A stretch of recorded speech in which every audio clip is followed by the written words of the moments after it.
নেতাদের সাথে শুয়ে শুয়ে আমি বিভিন্ন কাজ করেছি, শিল্পকলার চাকরি হয়েছে। আওয়ামী লীগের লোকেরা আমাকে এটা বলছে। আমি জানি এই দেশে একজন নারী অভিনয় শিল্পীর কোনো মিনিমাম সম্মান কেউ দেয় না, এটা আমি জানি। কিন্তু এই দুর্যোগের সময়ে আওয়ামী লীগের কর্মীরাও যে আমাকে নিয়ে এটা বলবে, এটা আমি প্রত্যাশাই করিনি। এবং এটা বোধহয় একটু বেশি ছড়াচ্ছে, মানে অনেক বড় নেতৃত্বরাও ভুল বুঝছে, যেহেতু আমি এটা তারা ভাবছে যে আমি রাস্তার কর্মী বলেছি। আসলে তো আমি কি বলেছি আমি এতক্ষণ বললাম। এছাড়া আরেকটা ব্যাপার আছে, তারা আর 2-3টা ইস্যুকে সামনে নিয়ে আসছে। সেটা হচ্ছে আমি নাকি তারেক জিয়ার প্রশংসায় ভাসিয়ে দিচ্ছি অনলাইন। আমি একটা পোস্ট করেছিলাম 1 বছর আগে, যেদিন ইউনূস লন্ডনে তারেক জিয়ার সাথে দেখা করতে গিয়েছিল। আমরা সবাই কিন্তু সারা দেশ সেদিন অপেক্ষা করছিল মিটিংটা শেষে কী রেজাল্ট হয়, কারণ নির্বাচন দিচ্ছিল না ইউনূস সরকার। সেই জায়গা থেকে আমি লিখেছিলাম যে 1 বছর ধরে তারেক রহমান অনেক ম্যাচিউর কথাবার্তা বলেছেন, আশা করি আজকে একটা ম্যাচিউর সিদ্ধান্ত নেবেন। আপনি বলেন তো এইখানে কেমন করে বিএনপিকে সাপোর্ট করা হলো? আপনারা একটু বলেন কেমন করে? এটার জন্য আমার কাছের রুদ্র সাইফুল, ডালটন সৌভাত হীরা, এই বিখ্যাত আওয়ামী লীগের কর্মীরা এতটাই নেগেটিভ স্ট্যাটাস দেওয়া শুরু করেছিল, তখনই আরও মানুষকে তারা উস্কে দিয়েছে অনলাইনে। আমি তখন কিচ্ছু বলিনি, আমি কাউকে বলিনি, কারণ আমার গত 2 বছর ধরে আমি কারোর সাথে ফোনে কথা বলি না, আমার মা ছাড়া আর ফ্যামিলির খুব আর্জেন্ট ফোন ছাড়া আমি ফোনে কথা বলি না। কারণ আমার কি হয়েছে আমি জানি না, আমার ফোনে কথা বলতে ভালো লাগে না। আমি অনেক দরকারি ফোন ভাবতে ভাবতে যে ফোনটা করব করে 15 দিন কেটে যায়, তাও করা হয় না। এই সমস্যা, আমি এই জন্য ট্রিটমেন্টও করব ভাবছি, এই জন্যই আজকে আমার যাওয়ার কথা ছিল, যেতে পারলাম না। তো এই যে ফোনে যে আমি বুঝাবো, আমার এই অবস্থাটা নাই। এবং ওইটা নিয়ে ইনবক্স করব যে আমাকে নিয়ে এরকম পোস্ট দিয়েছে, দেখেন আপনারা আমার সেই অবস্থা নাই আসলে, যার জন্য অনেক ভুল বুঝাবুঝি। এবং কালকের ঘটনাটাতে এতটাই ভুল বুঝাবুঝি যে আমার এটা আমি আর সামলাতে পারছি না, আমি নিতে পারছি না। আমার প্রচণ্ড কন্টিনিউয়াস ঘাড়ে ব্যথা হচ্ছে এবং আমি খুব অসুস্থ বোধ করছি। তো এই স্ট্যাটাসের জন্য তারা বলছে যে রুদ্র সাইফুল স্ট্যাটাস দিয়েছিল বিএনপির মহিলা সিট কনফার্ম। আমার ডালটনও একই রকমের কথা লিখেছে। আর কালকেরটা নিয়ে লিখেছে ডালটন যে খাট কাঁপানো নায়িকা আমি, রাস্তার কর্মীরা রাস্তা কাঁপায় আর তোমরা খাট কাঁপাও। তো এইভাবে আসলে সে সাধারণ, যারা আমাকে চিনে না, সাধারণ কর্মী, তাদেরকে অনেকটা উস্কে দিচ্ছে। এবং তাদের এই জেলাসির কারণ ওই যে কেন আমি শিল্পকলার ডিরেক্টর হলাম, আমি কি শিল্পকলার ডিরেক্টর হওয়ার, তাদের ধারণা যে আমি বোধহয় একটা মূর্খ সূর্খ বকলম নায়িকা যার কোনো ক্যাপাসিটি নেই। এখন আসলে আমার প্রোফাইলটা যাচাই বাছাই করে আমাকে চাকরিটা দেওয়া হয়েছিল। এনিওয়ে সেটা নিয়ে, এগুলো নিয়ে আমার কথা বলতে একদম ভাল লাগে না। তো সেটা সে লিখেছে। তারপরে তো শুরু হলো, কয়েকটা মেয়ে আছে, সেটা শুধু পলিটিক্যাল না, আমি যেটাই লিখবো একটু খুচি ইস্যু বের করে ওরা আমার পিছনে লেগে যায়, আওয়ামী লীগ করা মেয়েরা, এবং এমন নোংরামি করে, এমনভাবে টিজ করে কথা বলে, আমি মানসিকভাবে খুব বিধ্বস্ত হয়ে যাই। তো এগুলো আমার নিতে পারছি না বলে শেয়ার করছি। আরেকটা জিনিস তারা পিক করেছে, এবং তারা কি করে, সবাইকে ইনবক্সে বিভিন্ন কিছু লিখে ওগুলো শেয়ার করে যে দেখেন খুব তো আপনারা তাকে রাজনীতিতে নিয়ে আসছেন, তাকে এটা বানাচ্ছেন, সে দেখেন সে এখন আওয়ামী লীগের বিরুদ্ধে কীভাবে কাজ করে, সে তার সাথে শিবিরের আমার নাকি শিবিরের সাথে উঠা বসা আছে। তারপর এখন আমি বিএনপিকে তেল দিচ্ছি। এখন এই স্ট্যাটাসটা দেওয়া যদি তেল হয়ে যায়, যে আশা করি তারেক রহমান একটা ম্যাচিউর সিদ্ধান্ত নেবেন, এটা নাকি তেল হয়ে গেছে। আরেকটা হচ্ছে হাদি ছেলেটা যখন মারা গেল, তখন আমার কাছে মনে হচ্ছিল যে এই ছেলেটা, আমার কাছে মনে হয় আমি যেহেতু তদন্ত হয়নি তার হত্যাটা নিয়ে, আমার কাছে সে হতে পারে শিবিরের সুইসাইড স্কোয়াডের মেম্বার, কারণ সে অনেকবার ভাষণে বলেছে যদি আমার মৃত্যু হয় আপনারা আমার ছেলেটাকে দেখবেন। এটা আগে থেকে কেন বলতো আমার কাছে একটু সন্দেহ লাগতো। হ্যাঁ, হতে পারে সুইসাইড স্কোয়াডের মেম্বার, সে জানতোই যে তাকে মরতে হবে, জেনেই সে হয়তো ইনকিলাব মঞ্চ করেছিল বা এনিথিং, অথবা জঙ্গি, যেটাই হোক। আবার কারো কারো কাছে তো এখন বীর, তো সেটা নিয়ে আমার কথা না। আমার কথা হচ্ছে এই যে একটা জীবন গেল, এই যে ছেলেটা এরকম সুইসাইডাল টেন্ডেন্সি নিয়ে যে আমি জীবন দিয়ে দিব আমার, এবং সেটা কিন্তু কোনো পজিটিভ কারণে না। আমার নেটটা একটু ডিস্টার্ব করছে। আচ্ছা, এই ছেলেগুলাকে তৈরি করলো এভাবে কি? নিশ্চয়ই রাষ্ট্রের সিস্টেমে সমস্যা আছে। আমি সেটা বুঝাতে চেয়েছি, যার জন্য আমি এই হাদির ছবিটা শেয়ার করে আমি বলেছিলাম যে প্রাণের কি নির্মম অপচয় এই দেশে। এটা কি আমার হাদিকে সাপোর্ট করা হলো? এটা কি আওয়ামী লীগের কর্মীরা বুঝে না? তাদের কি এতটুকু শিক্ষাও নাই যে এই কথাটা আমি কি বলতেছি? আপনারা বলেন তো, প্রাণের কি অপচয় না এটা? এই ছেলেটাকে যদি একটা সুশিক্ষিত, একটা পজিটিভলি, ওর যে এনার্জি আমরা দেখেছি দেশ ধ্বংসের জন্য, সেই এনার্জিটা যদি পজিটিভলি দেশের কাজে লাগানো যেত, তাহলে কি এই দেশের জন্য ভালো হতো না? কিন্তু এটা হয়নি। তাহলে এটা কি রাষ্ট্রের কোনো দায় নেই? এই যে শিবির মাথাচাড়া দিয়ে উঠেছে, রাষ্ট্রের কোনো দায় নেই? দেশ বিরোধীরা যে আবার দেশের 55 বছর পরে এসে যে আবার দেশ বন্দী হয়ে গেল, দখল হয়ে গেল, এটা কি রাষ্ট্রের কোনো দায় নেই? এটা বললে আমি শিবির হয়ে গেলাম? এত অন্ধ পলিটিক্স করেন আপনারা? এত অন্ধ পলিটিক্স আপনাদের করতে হয়?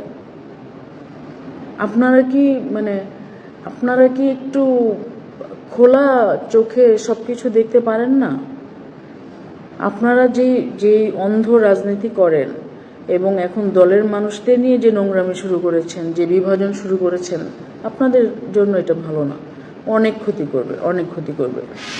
কয়েকটা আইডিয়া আছে আওয়ামী লীগের, যাদের প্রতিদিনের স্ট্যাটাস হচ্ছে এক একজন আওয়ামী লীগের নেতা, সাপোর্টার বা কাউকে নিয়ে নেগেটিভ পোস্ট করা। কারা কি করছে, ওরা কেন করছে, ও এত বছর কি করলো, আমি তো এত 16 বছরে কই ছিল, এর আগে কোথায় ছিল, 14 সালের আগে ছিল না, ক্রিম খেয়েছে, আমরা কিছু পাইনি, এরকম লিখে প্রতিদিন এক একজনকে ধরে ওরা। এই মুহূর্তে কি আপনাদের এটা করা কাজ? নাকি সবাই ইউনাইটেডলি একটা মুভমেন্ট? এই শিবিরের কেউ যদি একটা কিছু লিখে, সেখানে দেখবেন আপনি যদি বিপক্ষে লিখেন, সেখানে শত শত আইডি এসে আপনার বিপক্ষে লিখতে থাকবে আপনাকে। আর আমাদের কেউ যদি কিছু লিখে, আমাদের দলের সাপোর্ট তো নাই, উল্টো তারা এইসবের ধারে কাছে নেই, কোনো সাপোর্ট নেই, নিজেরা সব। এইগুলো আসলে কি ভালো আপনাদের জন্য, নাকি পজিটিভ নাকি নেগেটিভ, এটা আপনারা একটু নিজেরা চিন্তা করে দেখবেন। এই দুইটা পোস্ট, যার জন্য আমাকে বলা হচ্ছে আমি বিএনপিকে প্রশংসায় ভাসাচ্ছি, বিএনপি থেকে সুবিধা নেওয়ার জন্য। ফর ইউর কাইন্ড ইনফরমেশন, বিএনপির কারোর সাথে, বিএনপি কেন, আওয়ামী লীগ কেন, পৃথিবীর কারোর সাথে আমার কোনো যোগাযোগ নেই। এই 2 বছরে আপনাদের মতো কিছু মানুষ আমাকে পুরোপুরি অসুস্থ বানিয়ে দিয়েছেন 100% একদম। আমি স্বাভাবিক নেই যে ফোনে কথা বলবো, দেখেন এটা করলে, কোনো কিছু আমি করতে পারি না। আমি পাথরের মতো শুয়ে থাকি অসুস্থ অবস্থায়। আরেকটা হচ্ছে, আমি 3টা কারণে আমাকে বলা হচ্ছে আমি বিএনপিকে তেল দিচ্ছি যাতে এখন বিএনপি ক্রিম খেতে পারি। আরেকটা হচ্ছে, নারী দিবসে আমি স্ট্যাটাস দিয়েছিলাম যে ইউনুসের সময় 25-এ যে দেখলাম 2 নারীর হাতেই বাংলাদেশ নিরাপদ ছিল। ইউনুসের সময় বাংলাদেশে যে মানে কি বলবো, যে নৃশংস সব ঘটনা ঘটেছে সেগুলোর সাথে কম্পেয়ার করে আমি 2 নারী, শেখ হাসিনা এবং খালেদা জিয়া, দুজনকে মিন করেছি। হ্যাঁ, তাদের আমলেও অনেক কিছু হয়েছে, কিন্তু এখানে তুলনাটা হচ্ছে ইউনুসের আমলের সাথে। ইউনুসের আমলের সাথে কম্পেয়ার করলে তাদেরগুলো অন্যরকম, আর ইউনুস তো জানি নাকি। সেই জায়গা থেকে আমি বলেছি যে 2 নারীর হাতে এদেশের নারীরা নিরাপদ ছিল, ও নারী দিবসের শুভেচ্ছা দিতে পারছি না, এরকমটা আমি লিখেছিলাম। এখন এটা কেমন করে আসলে বিএনপিকে সমর্থন করা হলো বলেন তো? না, বলেন না, এটা কেমন করে সমর্থন করা হলো? আপনারা কি এই রাজনীতি করেন যে শুধু গালিগালাজ করব আমরা আর নেত্রীকে অন্যকে ছোট করে পোস্ট করব, তাহলে আমাদের দলের নেতারা খুশি হয়ে যাবে? আপনাদের কি কোনো সেন্স নাই? মানে আপনাদের পড়াশোনার দৌড় কতটুকু আমার কাছে তো অবাক লাগে। আমি তো জানি অনেকেই অনেক পড়াশোনা করেন, অনেক কবি, প্রকাশক, ডালটন কবি, এত ভাষার দখল তার, অথচ সে আমার কথার ল্যাঙ্গুয়েজ বুঝে না। রুদ্র সাইফুল প্রকাশক, সে আমার কথার ল্যাঙ্গুয়েজ বুঝে না? বুঝে, কিন্তু কারণ ওই যে আমার কেন শিল্পকলায় চাকরি হলো, ওদের কেন হলো না? ওই যে হিংসা। তারপরে মিডিয়াতে কাজ করে ফেরদৌস, রোকেয়া প্রাচী, ক্রিকেটার সাকিব আল হাসান, মাশরাফি, ওরা কেন এমপি হবে? আমরা হব এমপি, আর কেউ আসতে পারবে না।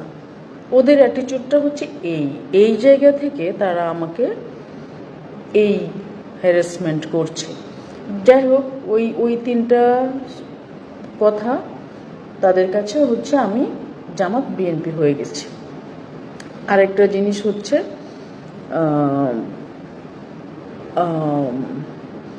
গালিগালাজ, মানে আমি যদি এখন গালিগালাজ করতাম এই শিবিরকে, বিএনপিকে, এনসিপিকে সমানে গালি, শুধু ছোট ছোট গালিগালাজ বা টেকনিক্যাল গালিগালাজে হবে না, একদম নোংরা ভাষায় বস্তির কলতলা যেভাবে গালি দেয় ওইভাবে গালি দিলে তাদের কাছে আমি ভালো। কিন্তু আমার তো সেই শিক্ষাটা নাই, আমি কেমন করে গালি দিব বলেন? আমি তো গালির পক্ষে না। গালি দেন আপনারা, একটা দলে সবারই দরকার আছে। আপনারা গালি দেন, কেউ সাহিত্য করবে, কেউ গালি দিবে, কেউ রাজনীতি করবে, কেউ মানে এক একজন এক এক রকম। আপনাকে নিয়ে আমার কোনো সে নেই, কিন্তু আপনি কেন চাচ্ছেন যে আমিও আপনার হয়ে গালিগালাজ করব? আপনারা যেটা করছেন, এনসিপি যেমন একটা নোংরা স্ল্যাং বলা বেয়াদব একটা প্রজন্ম তৈরি করেছে, প্রতিনিধিত্ব করছে, আপনারা এই সার্কেলটা, আওয়ামী লীগের এই কর্মীদের এই সার্কেলটা, যারা কয়েকজন আপনারা অনলাইনে দল মত কোনো কিছু না ভেবে মেয়েদের বিশেষ করে এবং সেলিব্রিটিদের বিশেষ করে খুবই নোংরা নোংরা কথাবার্তা বলেন, পোস্ট করেন, মানে এটাই আপনাদের পেশা। আপনাদেরকে আমার ওই মানে মনে হয় যে আওয়ামী লীগের এনসিপি শাখা, সত্যি কথা এনসিপি শাখা। মানে আপনারা গালিগালাজ, আমি কিছু স্ক্রিনশট আমার কাছে আছে, আমি এগুলো পোস্ট করব ফেসবুকে। দেখবেন যে একজন আওয়ামী লীগার কিভাবে আমাকে এই কথাগুলো বলতে পারে। এটা আপনাদের যারা সাধারণ কর্মী আছেন বা সাধারণ মানুষ আছেন, আপনাদের উপর আমি ছেড়ে দিব। ও আরেকটা কথা, আমাকে দুই একজন ইনবক্স করেছেন সরি বলার জন্য। আমি সরি বললাম যে আমাকে মাফ করে দিন, আমি ঠিক বলিনি। হয়ে গেল, মানে ভালো হয়ে গেল, এটাই সমাধান। কারণ হচ্ছে তারা আসলে আমার ব্যক্তিত্বে আঘাত করতে চায়। আমি সরি কেন বলবো? আমি যে জায়গা থেকে বলেছি রাস্তার কর্মী শব্দটা, আমি এতক্ষণ বিশ্লেষণ করলাম। আর কর্মীদের, সাধারণ কর্মীদের কাছে আমাকে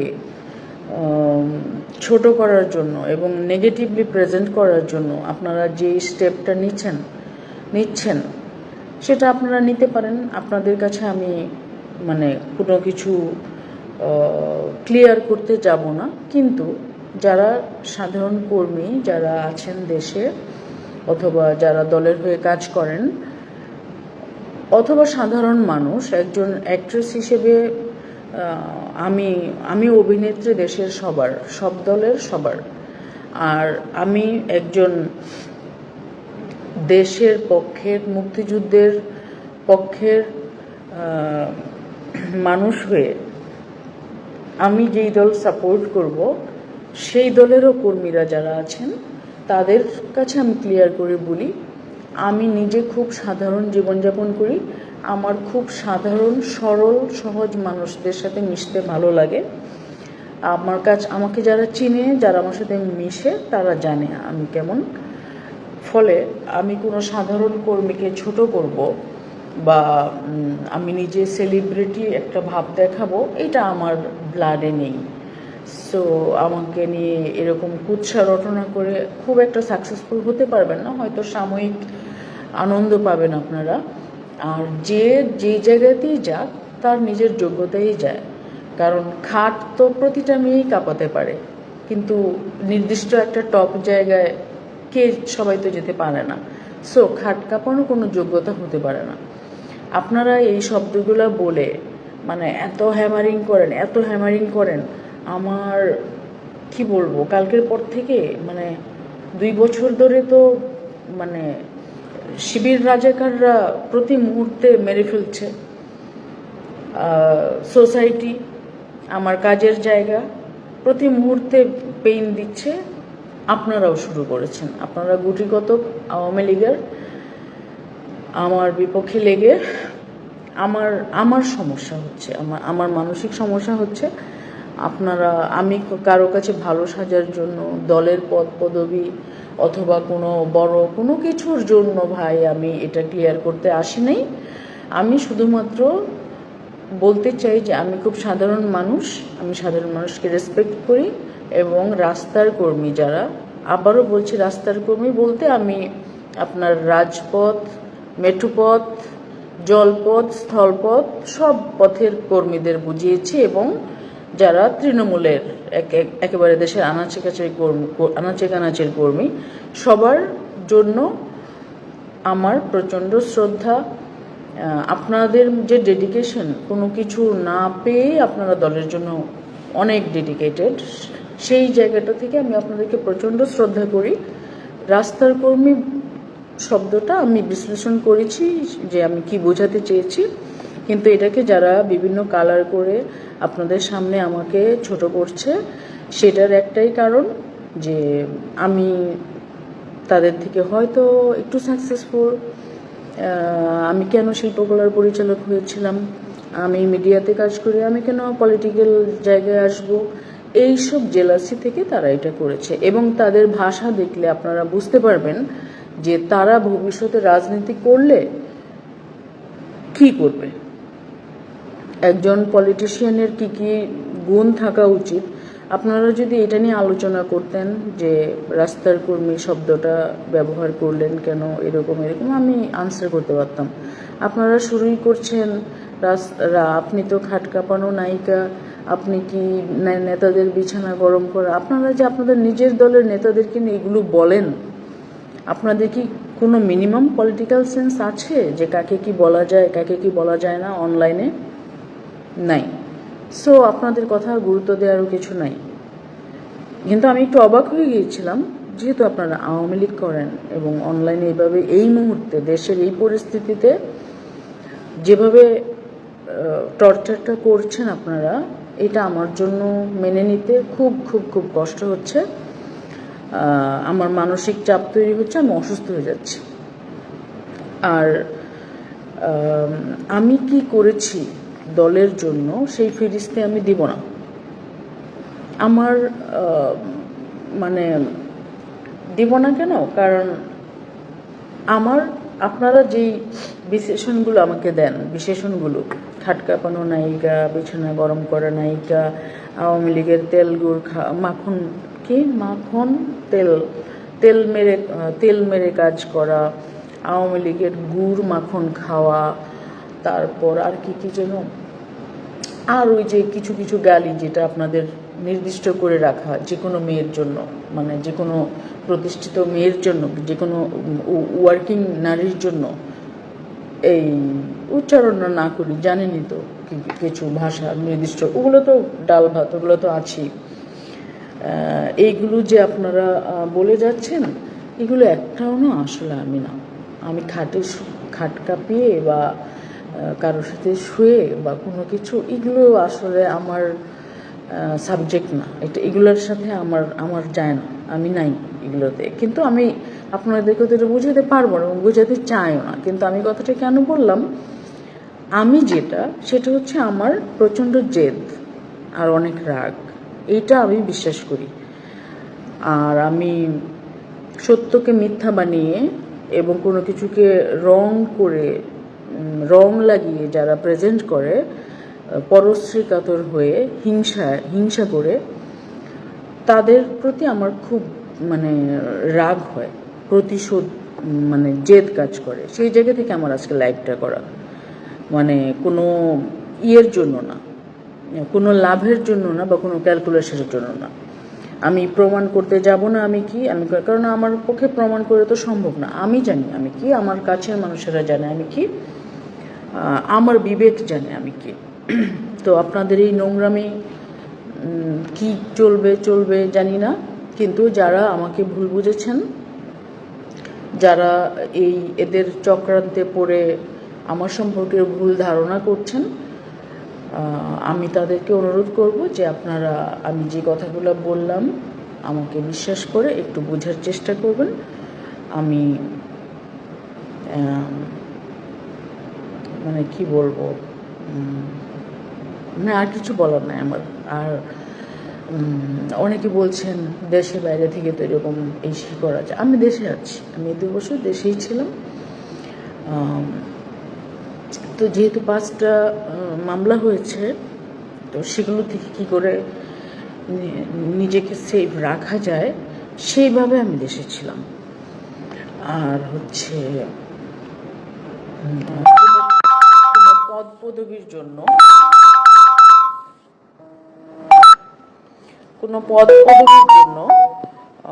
আমি কখনো কোনো কিছু করি না। আমি আমার যোগ্যতায় বিশ্বাস করি। যাই হোক, এইসব বানিয়ে বলে তো লাভ নেই, আপনাদেরকে এটা বিশ্বাস করানো যাবে না।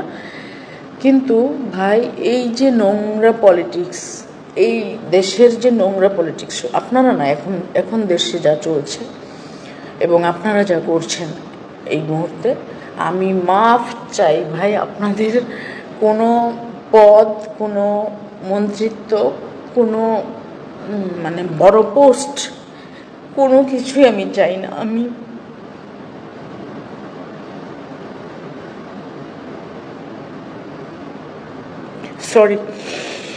সরি আমি শুধুমাত্র শান্তিতে আমার জীবনটা বাঁচাতে চাই এবং আমি নিজের মতো করে শান্তিতে বেঁচে থাকতে চাই। প্লিজ দয়া করে আমাকে এরকম টানা হেঁচড়ার মধ্যে নিয়েন না। আমি অনেক সেন্সিটিভ মানুষ, আমি অসুস্থ হয়ে যাচ্ছি।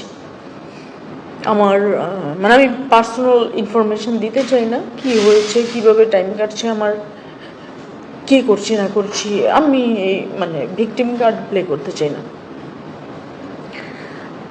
আমি ব্যক্তিগতভাবে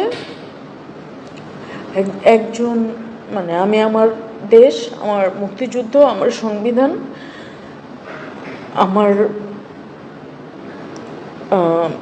আদর্শ, সেগুলোর জন্য এই মুহূর্তে গত 2 বছর ধরে কিভাবে সময় কাটছে সেটা শুধুমাত্র আমি জানি। অথবা আমার ফ্যামিলি জানে। এই আর কি, বেঁচে তো আছি। কিন্তু দয়া করে আপনারা এইগুলো বন্ধ করেন, কারণ আমি আপনাদের কোনো কোনো কিছুর ভাগ নিতে যাচ্ছি না, যাব না। আমি আমার যোগ্যতাতেই কাজ করব।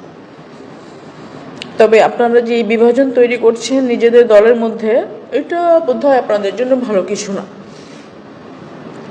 মানে আপনারা শিবির থেকে শিখতে পারেন কিভাবে ইউনাইটেড থাকতে হয়। অন্ধ আমি একজন শিল্পী, আমার পক্ষে কোনো অন্ধ সাপোর্ট, কোনো দল, কোনো কাজ, কোনো গোষ্ঠীকে অন্ধ সাপোর্ট করা সম্ভব না। আমি একজন শিল্পী, আমি আমার মতামতেই চলবো, আমার মতামতেই আমি সব কিছু সাপোর্ট করব। আমি আমি দেশকে ভালোবাসি, আমি এই মাটি আর এই দেশের সাধারণ মানুষকে অনেক ভালোবাসি। এই জন্য আমি দেশের বাইরে যাওয়ার চেষ্টা করিনি। অনেক মানে জানেনই তো, এই মুহূর্তে সুযোগ, নানান রকমের সুযোগ তৈরি হয়েছে, কিন্তু আমি যাব না। বাট আপনাদের মতো এই কিছু নোংরা মানসিকতার মানুষদের জন্য এই মুহূর্তে আমার দেশটাও আমার কাছে একটা মানে কি বলবো, একটা অশান্তি, মানে একটা টর্চার হয়ে দাঁড়িয়েছে। এইগুলো আর ভালো লাগছে না আসলে। আপনারা এই নোংরামিগুলো বন্ধ করলে ভালো হয়। প্রচুর মিথ্যা কথা বলছেন, আমি এগুলোর পার্সোনালি বলতে পারবো না, রিকোয়েস্ট করতে পারবো না, গ্রুপিং করে মেসেজ চালাচালি করে বুঝাইতে পারবো না। আমি এই জন্য এই লাইভটা করলাম। যারা, আমি রিকোয়েস্ট করছি, যারা ভুল বুঝছেন তারা দয়া করে বোঝার চেষ্টা করবেন। এটা একটা অনিচ্ছাকৃত শব্দচয়ন, এটা আমি ইচ্ছে করে সেই রাস্তার কর্মী শব্দটা বলিনি। এবং বেশ মানে একটু বড় পর্যায়ে বিভিন্ন জায়গায় আমাকে নিয়ে কমপ্লেন করা হচ্ছে, আমি বিএনপিকে তোষামোদ করছি, আমার শিবির কানেকশন আছে, আমার এই সেই কী যেন হাস্যকর। যাই হোক, পলিটিক্যালি আমি এই মুহূর্তে দলের জন্য বা কোনো কিছু নিয়ে কিছু বলবো না, কারণ আমি তো আর বিদেশে বসে নেই, আমাকে এই দেশে থাকতে হচ্ছে। তো মানে যার জন্য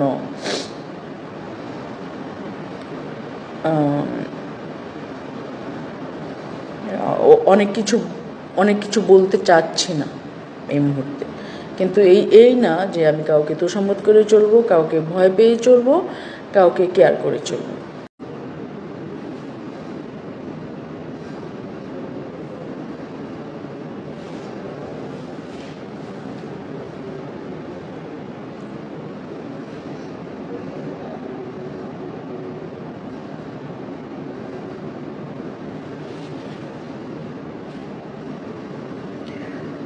কিছু কথা স্পষ্টভাবে শেয়ার করা প্রয়োজন, সেজন্য লাইভ করছি। কারণ বিষয়টা পার্সোনালি কল বা মেসেজ পাঠিয়ে অনেক মানুষকে বোঝানোর মতো শক্তি এই মুহূর্তে আমার নেই। যত দূর এই কথাগুলো যতজনের কাছে পৌঁছায়, হয়তো বা ভুলটা ভাঙতে পারে। গত রাত থেকে আমি প্রচণ্ড রকমের অনলাইন হ্যারাসমেন্টের শিকার, ফলে সারা রাত জেগে সকালেও আমি অসুস্থ হয়ে পড়েছি। আজকে এক ট্রিটমেন্টের জন্য আমার বাইরে যাবার কথা ছিল, কিন্তু আমি টিকিট মিস করেছি, যেতে পারিনি, কারণ আমি সকাল থেকে খুব অসুস্থ বোধ করছিলাম। মানসিকভাবে মানে একটা ট্রমাতে আমি ঢুকে গিয়েছি। আসলে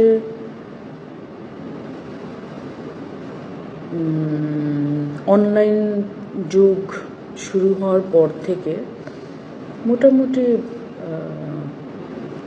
বিভিন্ন রকমের হ্যারাসমেন্টের মধ্য দিয়েই আমাদের সময় কাটে, বিশেষ করে এদেশে নারীদের এবং যারা মিডিয়ায় কাজ করেন তারা একটু বেশি, আবার যারা একটু বেশি সাকসেসফুল হন নারীরা তারা আরও বেশি। তো এই চাপগুলো তো আছেই। এছাড়াও আমি যেহেতু সামাজিক রাজনৈতিক সবভাবেই একটু স্পষ্ট, ফলে আমার হ্যারাসমেন্ট আরও বেশি। জামায়াত শিবির সম্প্রতি দেশ বিরোধী নানান রকমের শক্তি, এদের হ্যারাসমেন্ট তো আমাদের প্রতিদিনের প্রাপ্তি, এটাকে ম্যানেজ করে আমাদের চলতে হয়। তো সেটা আমরা চেপে যাই, আমরা মেনে নিই, আমরা সহ্য করি, মেনে নিই বলতে সহ্য করি। কিন্তু গতকাল রাতে যেটা হয়েছে,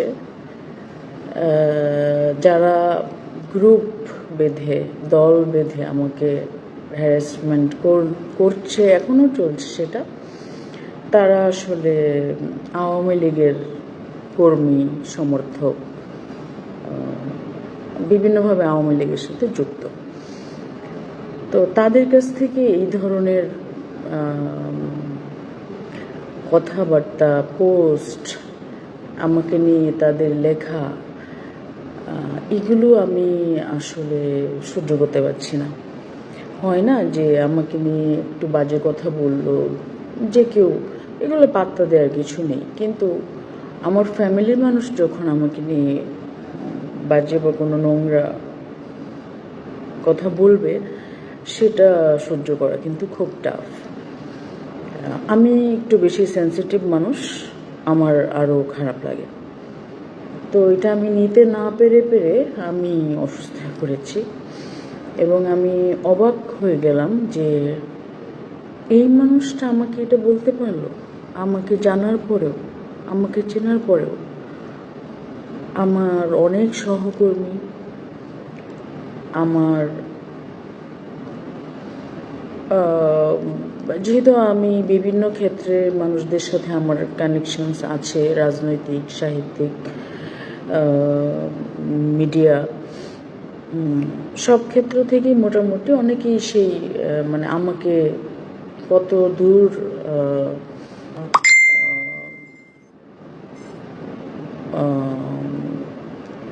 বিধ্বস্ত করা যায়, কতটা অত্যাচার করা যায় অনলাইনে, সবাই মিলে সেটা করেছে। এখন সেটার কারণটা কি আমি একটু ক্লিয়ার করি। একজন আওয়ামী লীগের একজন কর্মী, যার পদ আছে দলে, তিনি একটা পোস্ট করেছেন আমাদের একজন অভিনয় শিল্পীকে নিয়ে, যিনি বর্তমানে কলকাতায় অবস্থান করছেন। তো আমি নামই বলে ফেলি, আশা করি কোনো অসুবিধা হবে না। তিনি রোকেয়া প্রাচী। তো কোনো একজন একটা মেয়ে তাকে ইনভাইট করেছে কলকাতার ওয়েস্টিনে, তিনি সেখানে দেখা করেছেন মেয়েটার সাথে। এইটা নিয়ে আমাদের সামিউল নামে একজন আছে, তিনি আমার অনেক বছরের পরিচিত, তার সাথে আমার দেখা হয়েছে, কথা হয়েছে, অনেক অনেক অনেক অনেক যোগাযোগ। তিনি এক পোস্টারতে লিখেছেন যে দেশে যারা আওয়ামী লীগ, মানে আওয়ামী লীগ, ছাত্রলীগ, যুবলীগ, সবাইকে মিলিয়ে আমি আওয়ামী লীগই বলছি, আওয়ামী লীগের কর্মী আছেন, তারা তো আসলে বাসা বাড়িতে থাকতে পারছেন না, খেতে পারছেন না, বাচ্চার জন্য দুধ কিনতে পারছেন না। আপনারা জানেন আওয়ামী লীগের পরিস্থিতি এখন আসলে এরকমই। যারা দেশে আছে তারা কোন লেভেলের অত্যাচার এবং স্ট্রাগলের মধ্যে আছে, এটা আমরা যারা দেশে আছি আমরা দেখছি নিজের চোখে। আপনারা যারা দেশের বাইরে আছেন তারাও দেখছেন, কিন্তু দেশে থাকলে পরিস্থিতিটা আরও কঠিনভাবে ফিল করা যায়। তো সেই সেই জায়গা থেকে উনি লিখেছেন যে কর্মীরা এমন অবস্থায় আছে, অথচ এই যে এই রোকেয়া প্রাচীরা এখন ওয়েস্টিনে ডিনার করে রাতে গিয়ে এসি রুমে বসে অনলাইনে টকশো করবে। তো আমার কাছে এই যে প্রাচীরা বলতে উনি আসলে শুধু রোকেয়া প্রাচীকে মিন করেনি, আমরা যারা সংস্কৃতি অঙ্গনের, যারা রাজনৈতিকভাবে বিভিন্নভাবে কানেক্টেড, তাদের সবাইকেই মিন করেছে। তো সেটা আমার নজরে এসেছে। ইনফ্যাক্ট উনি তার অনেক স্ট্যাটাস আমার সাথে শেয়ার করেন, ইনবক্সে আমি পড়ি। তো আমার কাছে মনে হয়েছে যে এটা আসলে খুবই হিংসাত্মক একটা স্ট্যাটাস, কারণ উনি জানেন এবং উনি এটা মিন করছেন যে রাজনৈতিক নেতাদের টাকায় তারা ওয়েস্টিনে যায় বা খেয়েছে, এই সেই মানে রাজনৈতিকভাবে প্রাপ্ত অর্থ থেকে তারা এই এনজয়মেন্ট করছে, এমনটা ছিল বিষয়টা। কিন্তু আসলে আমি জানি, মানে যেহেতু আমি এমন না যে আমি খুবই ক্লোজ প্রাচী আপুর, কিন্তু আমার সাথে একবার যোগাযোগ হয়েছে তার। আমি জানি উনি কোন লেভেলের স্ট্রাগল করে আছেন কলকাতায়।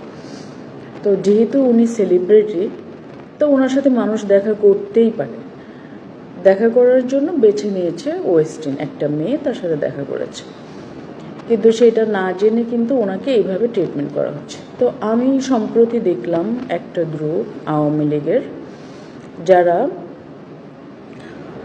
তাদের টপ লিডার থেকে শুরু করে সেলিব্রিটি অথবা যারাই কানেক্টেড বিভিন্ন ক্ষেত্রের মানুষ, তাদেরকে ধরে ধরে ভীষণভাবে আজে বাজে পোস্ট দিয়ে যাচ্ছে অনলাইনে। একদম মানে যেখানে এই মুহূর্তে তাদের প্রচণ্ড ইউনাইটেড থাকার কথা, সেখানে তারা প্রচণ্ড বিভাজন তৈরি করছে এই ধরনের পোস্টগুলো দিয়ে। যেমন তাদের দলের সাধারণ সম্পাদক, নাম ধরেই বলি সাধারণ সম্পাদক, মানে এটা জাস্ট একটা এক্সাম্পল, সাধারণ সম্পাদক কাদের, ওবায়দুল কাদের,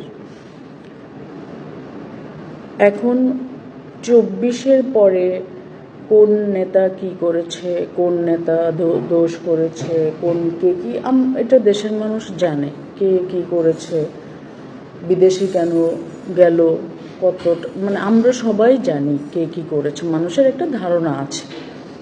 কিন্তু যখন সে দলের একজন কর্মী, সে কিন্তু তার দলের নেতাকে নিয়ে ওপেনলি নেগেটিভ কমেন্ট করতে পারে না।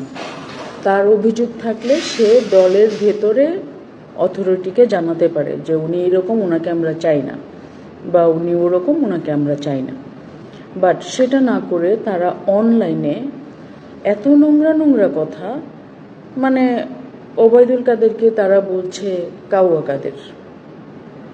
এখন অন্য দল যদিও এই ধরনের ভাষা একজন এত বড় নেতৃত্বকে নিয়ে আমি কোনোদিনই বলবো না, সেটা সে যে দলেরই হোক। কিন্তু আমাদের দেশের যে কালচার, বিরোধী দল সেটা বলছে, বলুক, সমস্যা নেই। কিন্তু নিজের দলের ছেলেরা তাকে এমন, মানে তাকে না, সবাইকে, এটা জাস্ট একটা এক্সাম্পল, যেহেতু পরিচিত বেশি শব্দটা, সেটা একটা এক্সাম্পল হিসেবে দিলাম। আর মিডিয়ার আমাদের যত অভিনেতা অভিনেত্রী আছে, বিশেষ করে অভিনেত্রীরা, তাদের সবাইকে ওনার সাথে শোয়াই দিয়েছে। তো এই যে নোংরামিটা, অথবা কেন ওইখানে ওনাকে দেখা গেছে উনি খাচ্ছে, এখানে ওনাকে দেখা গেছে উনি এনজয় করছে। অবশ্যই আওয়ামী লীগের অনেক নেতারা টাকা পাচার করেছেন, তারা আরামায়েশে বিদেশে সময় কাটাচ্ছেন, দেশে যারা আছে তারা বিধ্বস্ত, সেটা আমি নিজেই সেই ভিকটিম, আমি কি বলবো। কিন্তু এখন আপনারা মানে তাদের কথায় মনে হচ্ছে যে তারা কি দেশে থেকে সবাই মরে যেত, তাহলে ভালো হতো। তো যাই হোক, এটা তাদের ভালো লাগছে না। কিন্তু ও, তারা সব থেকে যাদেরকে অ্যাটাক করে সেটা হচ্ছে ফেরদৌস। ফেরদৌস একটা দিন তো চেহারা দেখলাম না, কোথায় ফেরদৌস? কারণ কি, সে নায়ক, সে কেন এসে তাদের জায়গা দখল করলো? অথচ আপনারা কাকে দেখেছেন? 300 এমপি মন্ত্রী, 24-এর পরবর্তী 1-1.5 বছর কারো চেহারা দেখা গেছে কি অনলাইনে? তাহলে আপনারা ফেরদৌসকে নিয়ে কেন এই কথাটা বলেন? কারণ ফেরদৌস সেলিব্রিটি, তার এই সাকসেসটা, পলিটিক্যাল সাকসেসটা তারা মেনে নিতে পারছে না। এবং একই কারণে রোকেয়া প্রাচীকে নিয়ে কিন্তু এই স্ট্যাটাসটা দেওয়া। আগস্টের পর প্রাচী আপুকে নিয়ে তারা সবাই অনেক খুশি, প্রচুর আওয়ামী লীগের কর্মীরা, ছেলেপেলেরা প্রচুর পোস্ট করছে, হ্যাঁ প্রাচী আমাদের জন্য অনেক কিছু করছে। আবার অনেকে প্রাচী বিতর্কিত, কিন্তু এই মুহূর্তে ভালো কাজ করছে আমাদের জন্য, এসে খুব ভালো। যেই না রোকেয়া প্রাচী সভানেত্রী শেখ হাসিনার সাথে দেখা করলেন, তখনই সে একদম প্রচণ্ড খারাপ হয়ে গেল তাদের কাছে। তারা বলছে যে এই একের পর এক লেখা, তার চরিত্র হনন, এগুলো চলছে। তো একজন নারী হিসেবে এবং একজন অভিনেত্রী হিসেবে আমার এগুলো খারাপ লাগে। আরেক হচ্ছে মানে সাকিব আল হাসান, সে বাংলাদেশের অ্যাসেট, তাকে নিয়ে বিপক্ষ লোকেরা যা খুশি তা বলো, অথচ এই যে আওয়ামী লীগের এই গ্রুপটা, ওরা সাকিব আল হাসানকে নিয়েও আজে বাজে কথা লিখছে। কোথায় সাকিব আল হাসান? কেন মানে হাইব্রিডদেরকে কেন এমপি বানালো? এখন ঠিক আছে, আপনাদের ক্ষোভের কথা আপনারা বলেন, কিন্তু এই যে সাকিব আল হাসান, ফেরদৌস বা অন্য সেক্টর থেকে আসা আরও যারা এমপি, তাদেরকে কে সিলেক্ট করেছে? দলীয় সভানেত্রী আপা শেখ হাসিনা। তো আপনারা যখন তাদের বিরোধিতা করছেন, তার মানে আপনারা শেখ হাসিনার সিদ্ধান্তকে অসম্মান করছেন।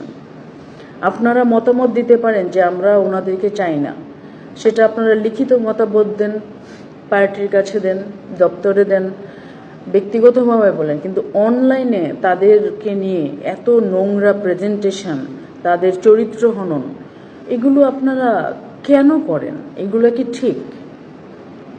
তো আমাকেও করা হয়েছে, সেজন্য আমি ওনার সেই কমেন্টে, উনি যেহেতু লিখেছে যে আমরা যারা দেশে আছি, আমরা এতদিন আগস্ট থেকে রাস্তায় ছিলাম, এই সেই এরকমভাবে লিখেছে। তো আমি সেখানে বলেছি যে রোকেয়া প্রাচীর একটা নিজের অবস্থান উনি তৈরি করেছে এত বছর ধরে, তো তৈরি করেছে। ওনার কিন্তু ওয়েস্টার্নে খাওয়ার ক্ষমতা আছে, উনি যেতে পারে, যদিও উনি গেছে একজনের সাথে দেখা করতে। তো ওনার যে জায়গা, যে অবস্থান এত বছর ধরে উনি তৈরি করেছেন, তারপরে উনি যদি এখন রাজনীতিটা করেন, এটা কিন্তু আমার মনে হয় যে কোনো দলের জন্য পজিটিভ, ভালো।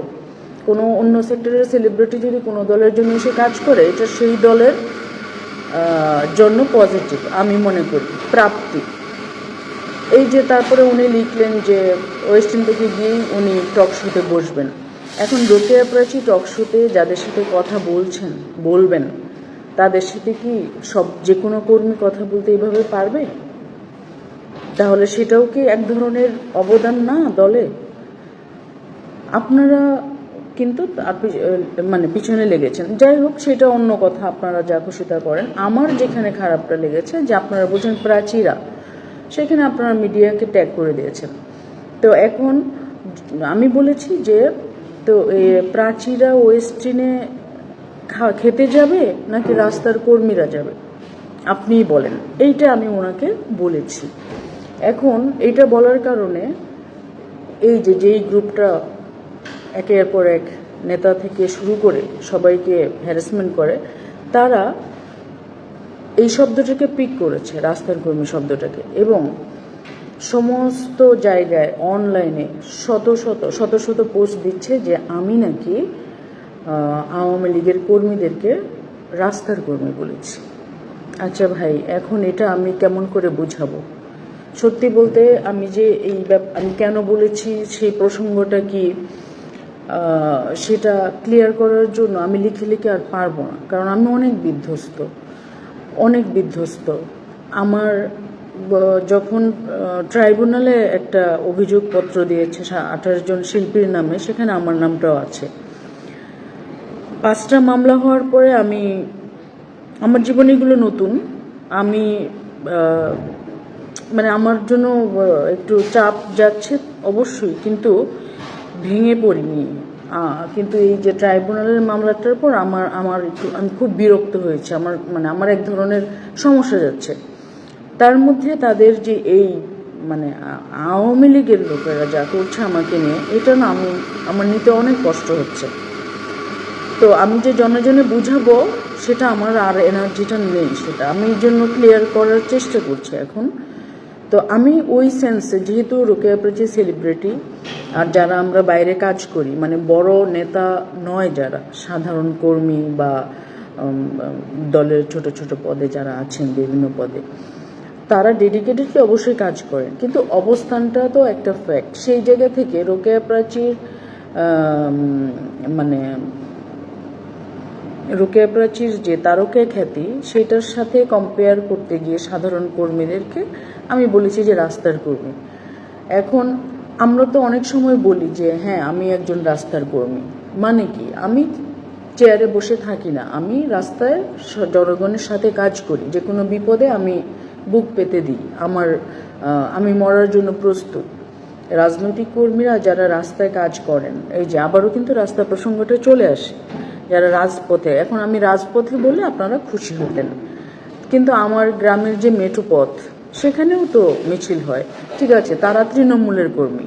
গ্রামে যারা কাজ করে আপনি কিন্তু যারা একদম ছোট ছোট পদ সমর্থক, সবাইকে আমরা একসাথে তৃণমূলের কর্মী বলতে পারি।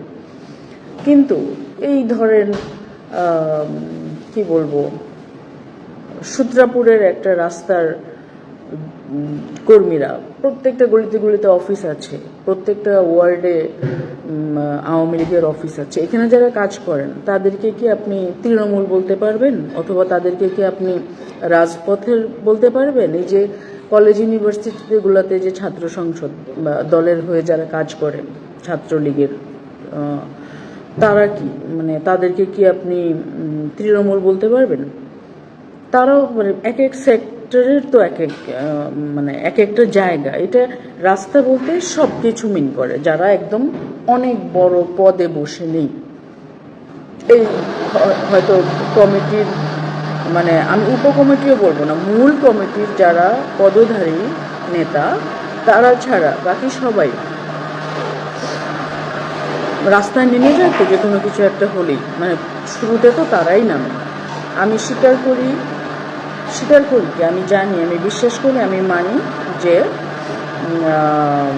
রাস্তায় যারা কাজ করে তারা এতটাই ব্লাইন্ড, এতটাই ডেডিকেটেড থাকে দলের জন্য, যে তারা কিন্তু কোনো হিসাব নিকাশ না করে রাস্তায় দাঁড়িয়ে যায়, এবং দলনেত্রীকে, সভানেত্রীকে তারা এতটাই ভালোবাসে, তার জন্য যে কোনো কিছু করতে পারে। আমি এটা খুব ভালো করে জানি, আমি তাদেরকে সম্মান করি, কারণ তারা কোনো কিছুই নিজের জন্য ভাবে না, কিন্তু যার ফলে তাদের কিন্তু একটা অন্য ক্যারিয়ার হয় না সুন্দর। তারা রাজনীতি নিয়েই থাকে, এবং এক সময় যখন তার বড় লিডার তাকে সাপোর্ট না করে, সে কিন্তু সাফার করে। তো এইটা বুঝাতে গিয়ে আমি বলেছি যে প্রাচী আপুর একটা নিজের অবস্থান আছে, কিন্তু রাস্তার কর্মীরা শুধু নেতাদের পেছনেই থেকে সময় পার করে, তারা নিজের কোনো অবস্থান তৈরি করে না। এইটা মিন করতে চেয়েছি।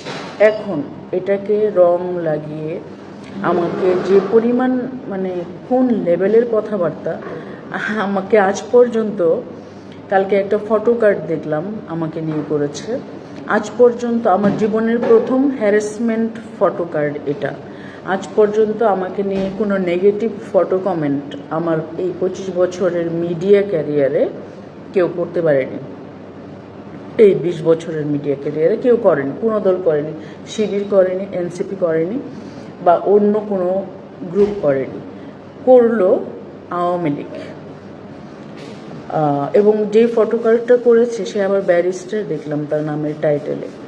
কি অদ্ভুত না, মানে কি অদ্ভুত এরকম। আমি আমি আসলে ব্যক্তিগতভাবে এরকম নোংরা রাজনীতির পক্ষে না। এখন আমি বুঝতে পারছি আমি আসলে এই দেশের অনেক কিছুর সাথেই আমার মানসিকতা যায় না, আমি ম্যাচ করি না। আমি এই জন্য আস্তে আস্তে নিজেকে সরিয়ে নিচ্ছি। আমার মনে হয় গঠনমূলক সমালোচনা মানে সব কিছু ঠিকঠাক আছে, কিন্তু নোংরামি, ক্যারেক্টার নিয়ে কথাবার্তা বলা, এই যে ফটোকার্ড প্রথম আমাকে আওয়ামী লীগ বাড়ালো। এবং একটা শব্দ এখন অনেক প্রচলিত, আমি শিখেছি এটা 17-18 সালে, মানে প্রথম শুনেছি, সেটা হচ্ছে খাট কাঁপানো। খাট কাঁপানো নায়িকা, খাট কাঁপানো নারী, খাট কাঁপানো ও সাংবাদিক, মানে নারীদেরকে যে পাশেরই হোক খাট কাঁপানো অমুক তমুক, এটা ওরা বলে থাকে। আমাকে খাট কাঁপানো নায়িকা প্রথম বলেছে আমার গৌরীপুরের একটা ছেলে, এবং সেটার কারণ হচ্ছে আমি ফোন রিসিভ করি না। সেই জায়গা থেকে, মানে একটাই কারণ, আমি আর কোনো কারণ, তার সাথে আমার কোনো অ্যাটাচমেন্ট নেই, কোনো কিছু নেই, একটাই কারণ আমি ফোন ধরি না। এখন এই যে বিউটি টিচার, যে বিউটি পাল, তার মতো অবস্থা, যে লোকটা তার ফ্রেন্ড রিকোয়েস্ট অ্যাকসেপ্ট করেন নাই না কিসের জন্য যেন তাকে ভাইরাল করার চেষ্টা করলো নেগেটিভলি, অনেকটা এরকম। কারো ফোন না ধরার জন্য, কারো ফ্রেন্ড রিকোয়েস্ট অ্যাড করার জন্য, ফেসবুকে কেন ফ্রেন্ড বানাই না এই জন্য, অথবা দেখা মানে কথা আড্ডা দিতে চায় কেন দেই না, এইসব নানান কারণে অনেকের শত্রু হয়ে গেছি। আর মানে প্রথম 1 নম্বর কারণ হচ্ছে, মানে এই মুহূর্তে আওয়ামী লীগের শত্রু হওয়ার আমার 1 নম্বর কারণ হচ্ছে আমি শিল্পকলা একাডেমির পরিচালক হয়েছিলাম। আমার জীবনে এটা একটা, মানে কি বলবো, এই চাকরিটা আমার জীবনের এখন অন্যতম অভিশাপ হয়ে দাঁড়িয়েছে। এই চাকরির জন্য আমার নামে 24-এর পরে মামলা হয়েছে, অফিসে মব করার চেষ্টা করা হয়েছে, এখন ট্রাইব্যুনালে মামলার পথে। 2 বছর ধরে আমি বেকার, আমি কোনো কাজ করতে পারছি না, আমাকে কাজে নেওয়া হচ্ছে না এবং নেওয়া হবে না, ব্ল্যাকলিস্টেড। এই কয়েকদিন আমি একটু খোঁজখবর নিয়ে জানলাম আমাদেরকে কাজের কোনো সুযোগ দেওয়া হবে না, যেহেতু আমি আওয়ামী সমর্থক শিল্পী। এখন এগুলো সব মেনে নিয়ে আমাকে এখন আওয়ামী লীগ আমার চরিত্র বিশ্লেষণ করছে, খাট কাঁপানো নায়িকা। তারপরে যা দেখলাম যে আওয়ামী লীগের তেল চর্বি খেয়েছি আমি, মাখন খেয়েছি আমি, তারপরে